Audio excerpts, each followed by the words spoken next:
अस्सलाम वालेकुम दोस्तों। तो इससे कोई फ़र्क नहीं पड़ता कि आप किस से ट्रेनिंग ले रहे हो या किस से सीख रहे हो। अगर आप वाकया ही कंसिस्टेंटली प्रॉफिट करना चाहते हो ट्रेडिंग में तो फिर यकीनन आपके लिए ये वीडियो इम्पोर्टेंट है। वरना होगा क्या कि आप भी उन 90% लोगों में शामिल हो जाओगे जो कंटिन्यूसली लॉस कर रहे हैं और आपका एट लास्ट क्या होगा, दिल उठ जाएगा ट्रेडिंग से। आप सोचोगे कि यार ये गैम्बलिंग है। आपको आपके रिलेटिव्स, आपके रिश्तेदार या आपको सोशल प्लेटफॉर्म के ऊपर भी लोग मिलेंगे जो आपको डीमोटिवेट कर रहे होंगे। वो कहेंगे कि ये गैम्बलिंग का प्रोसेस है, ये जुआ है। लेकिन हकीकत मानो कि कुछ ऐसे लोग होते हैं जो मार्केट में आते हैं, जस्ट ओनली टच करके लॉस करके आउट हो जाते हैं।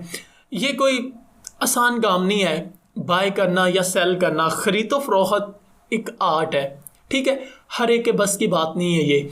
और मैंने देखा मेजॉरिटी ऑफ द पीपल्स 90% लोग वही होते हैं जिनके पास ना तो कोई नॉलेज होता है ट्रेडिंग का, ना ही उनको मार्केट के बिहेवियर का पता होता है, ना ही उनका मार्केट में एक्सपीरियंस होता है। फिर वो कौन से लोग होते हैं? वो इस तरह के लोग होते हैं जो किसी के कहने के ऊपर आए होते हैं। Scam attracted people. For example, किसी का दोस्त कह रहा है तो उसने उसको मैसेज दे दिया कि आप भी ट्रेडिंग में आ जाओ।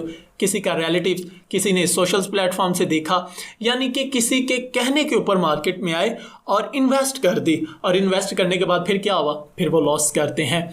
तो मैं आज आपको बताना चाहता हूँ कि जब भी हम कोई बिजनेस स्टार्ट करते हैं ना, चाहे वो छोटे से छोटा बिजनेस हो, चाहे बड़े से बड़ा बिजनेस हो, एक आइडिया होता है हर इंसान के माइंड में। फॉर एग्जांपल, अगर कोई प्रॉपर्टी का बिजनेस करना चाहता है तो उसको पता है कि मैं कितना इसके ऊपर स्पेंड कर रहा हूँ। मैं अगर मुझे लॉस होता है तो मैं किस हद तक इसको बियर कर सकता हूँ। आम दुकानें देखें, कपड़े वाली कोई दुकान है, क्लॉथ वाली, उसमें लोग इन्वेस्ट करते हैं, ठीक है। दुकान बना ली, ठीक है, कितना कैपिटल लगाया, कितना वो लॉस करने के लिए तैयार हैं, कितना स्पेंड करने के लिए तैयार हैं और कितना गेन करने के लिए तैयार हैं। तो ये सारी की सारी चीज़ें होती हैं। छोटे से छोटा बिजनेस हो, बड़े से बड़ा बिजनेस हो, मेरे कहने का मतलब है कि हर एक इंसान के माइंड में ये चीज़ बैठी होती है कि मैं इतना स्पेंड करना चाह रहा हूँ और इसके बदले में मैं इतना कमाऊँगा। हाँ, अगर नेगेटिव सिचुएशंस में इतना लॉस होता है तो मैं इस हद तक बियर कर सकता हूँ। फिर वो बिजनेस को स्टार्ट कर लेता है। इसी तरह आप ट्रेडिंग मार्केट में आए। ट्रेडिंग मार्केट में ये नहीं कि आप अपना सारा का सारा कैपिटल ट्रेडिंग मार्केट में ले आओ, अपनी सारी की सारी जमा पूंजी जो होती है वो मार्केट में ले आओ और सारा का सारा कैपिटल दाव पर लगा दो, ठीक है। देखें, इनिशियल स्टेज के ऊपर ना तो आपकी मार्केट के ऊपर ग्रिप होती है और ना ही आपको इतना तजर्बा होता है, और आप उस स्टेज के ऊपर भी अपना सारा का सारा कैपिटल दाव पर लगा रहे होते हो। आपको मार्केट का चाल चलन नहीं पता, ना उसके एटीट्यूड, ना कैंडल स्टिक फंक्शन, ना कन्फर्मेशन, इंडिकेटर, साइकोलॉजी, बिहेवियर, कुछ भी नहीं पता, और आप अपना सारा का सारा कैपिटल इसके ऊपर लगा रहे हो। तो मैं आपको बताना चाहता हूं कि risk management is the most important की इन ट्रेडिंग।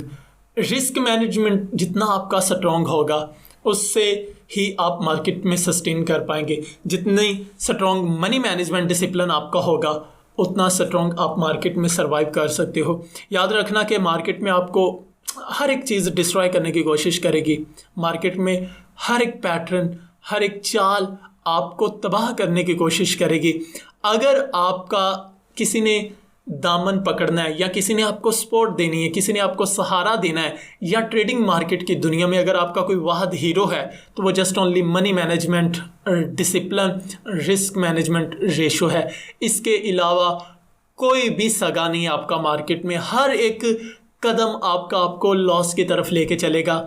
और मज़े की बात यह है कि अगर आप मनी मैनेजमेंट डिसिप्लिन फॉलो करते हो, रिस्क मैनेजमेंट के ऊपर ट्रेड करते हो, तो फिर यकीन मानना कि अगर आप इक्वल ट्रेड आपकी लॉस में चलती है और इक्वल ट्रेड आपकी प्रॉफिट में चलती हैं तो फिर भी स्टिल आप प्रॉफिट में रहोगे। इसका मैं आपको बताऊंगा कि कौन सा आपने रेशो का पैटर्न जो इस्तेमाल करना।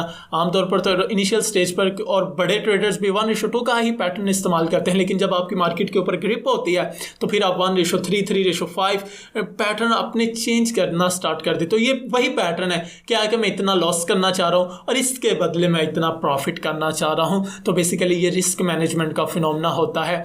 ट्रेडिंग मार्केट में रिस्क मैनेजमेंट बहुत इंपॉर्टेंट है।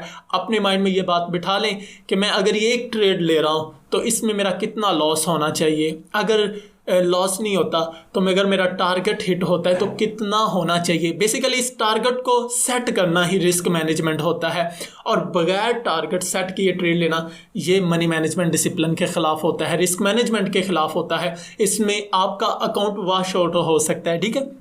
तो अकाउंट को वॉश होने से, ब्लॉक होने से बचाने के लिए हम रिस्क मैनेजमेंट का इस्तेमाल करते हैं, रिस्क मैनेजमेंट को फॉलो करते हैं।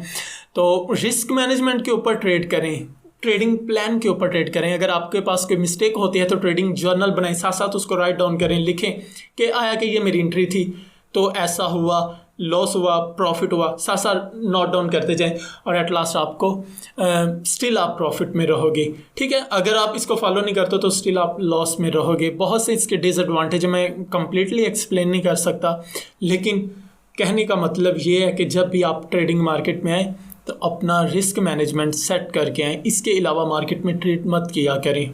तो मिलते हैं फिर नेक्स्ट वीडियो में। मैं इसमें आपको बताऊँगा कि कितने % आपने पर ट्रेड अपना कैपिटल इस्तेमाल करना है और कौन सी कन्फर्मेशन को देख के मार्केट में ट्रेड लेनी है।